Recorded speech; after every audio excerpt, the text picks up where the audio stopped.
Hi, I'm Natt Nichols, and I'm an artist. I know what that sounds like, and I promise all of you, I actually do work for a living.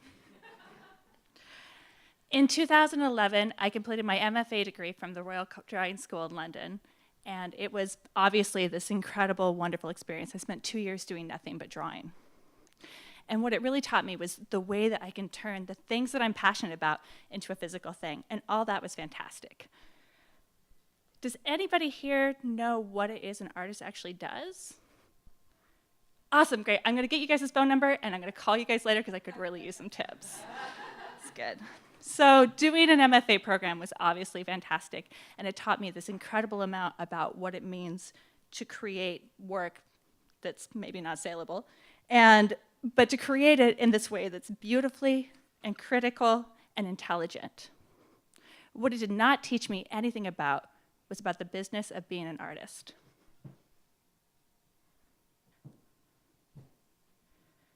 In the last, and it is a business. It's this weird, small, nebulous, creative business that,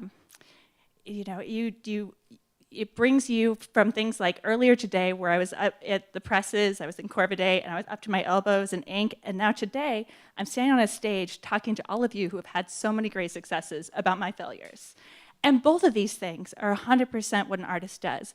Being in the studio and being on the stage are both parts of what it means to actually do this.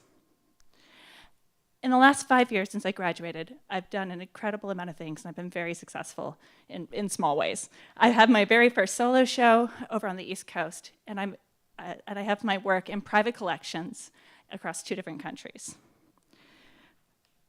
I've also, even more importantly than that, I've managed to figure out what it is that I really want to do with the rest of my life with my work, and it's to create self-portraits like this one. I know you probably can't recognize me from here, but that's it. That's totally it. So what I've been working on and what I've been exploring is how weird it is to be a person, how amazing and it is to have a past and to have a future and to have a physical body that we don't see and to have this physical skin that we do see and have all of that be the thing that we are. And I know that I'm going to spend the rest of my life working on that. So I bet you guys are wondering why an artist who only does self-portraits is here talking about collaboration.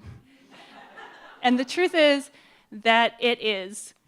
I tried really hard. When I first got out of art school, I realized that I was failing to be able to make human contact and to be able to do the business side, which is about collaboration, because I was really happy just to be by myself in my own studio, making things like this.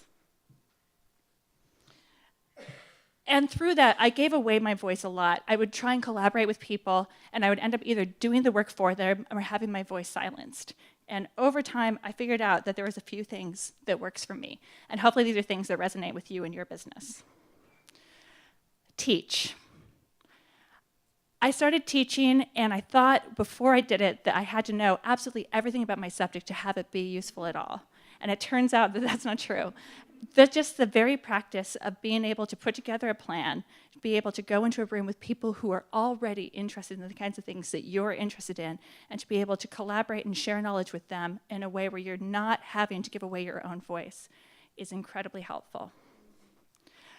Learn how to collaborate with yourself. Read, write, spend time getting outside voices and influences in a way where you still have control. A few years ago, I read this series of essays about the human body that were totally fascinating and wonderful. They were, most of them were about death and about bones and about all sorts of things that I'm obviously interested in. But my very favorite was that this woman was at a dinner party, and she sat down next to this 10-year-old boy, and he turns to her and he goes, "Do you know who lives inside you?"